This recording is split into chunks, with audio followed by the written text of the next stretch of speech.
Salut à tous! On se retrouve aujourd'hui donc pour une petite présentation urbex sur le sanatorium. Donc là je vais vous présenter un peu plus historique en plus approfondi. Donc sanatorium construit en 1931, fin de construction en 1933. L'ouverture du sanatorium est essentielle puisqu'à ce moment-là on a quand même beaucoup de maladies au niveau tuberculose. Donc la tuberculose est tout simplement une maladie pulmonaire. Donc c'est le bacille de Koch qui crée cette tuberculose.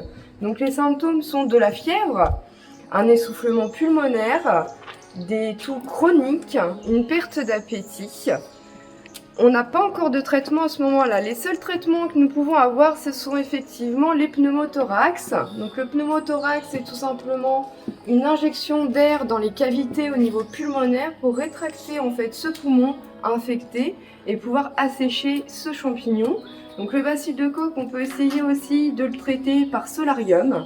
Donc effectivement, dans les sanatoriums, vous allez avoir des terrasses en espalier pour pouvoir avoir vraiment une projection de soleil. Maintenant, effectivement, on a les antibiotiques, c'est quand même très pratique. Donc ce sanatorium a quand même une histoire particulière et assez forte au niveau émotionnel. Faut savoir que c'est un bâtiment de 220 mètres de long, de 12 mètres de large. Je ne compte pas les pièces administratives à coller et la cantine et la salle de loisirs. Donc ce sanatorium va fermer ses portes en 1939, tout simplement. Donc il faut savoir qu'on a une capacité de chaque sanatorium, vu qu'il en existe 3 séparés de 400 mètres, on a une capacité d'environ 150 lits. Donc ce sanatorium, pour vous donner à peu près une idée approximative, en 1934, on a 209 patients qui vont ressortir d'un sanatorium et on aura sur ces patients, il y aura eu quand même 45 décès. Donc au niveau du bâtiment central, il a été réhabilité bien évidemment. Et au niveau de l'historique, donc on a une ouverture en fait d'un camp d'internement. Donc exactement le 5 octobre 1940, on aura à peu près 1056 personnes qui vont être internées en tant que communistes, résistants ou juifs. Le 4 décembre 1940, 100 détenus sont transférés à Châteaubriand. Sur ces 100 détenus, on va avoir à peu près 27 personnes qui vont être fusillées le 22 octobre 1941. Donc ils ne seront pas fusillés ici, ils seront fusillés bien évidemment à Châteaubriand. Le 27 juin 1941, 85 seront transférés à Compiègne. Il y en aura aussi qui auront été transférés à Rouillé, à Vauvre, mais aussi un qui est très connu, c'est le Mont Valérien. Et bien évidemment, sur les camps de la mort de type Auschwitz. Le 12 mai 1942, il y aura des femmes qui vont arriver dans un des sanatoriums, mais aussi le 29 mai, qui est une date importante pour ce sanatorium et pour les femmes qui sont venues ici. Ils étaient 150 résistantes et juives et il y avait effectivement 8 enfants.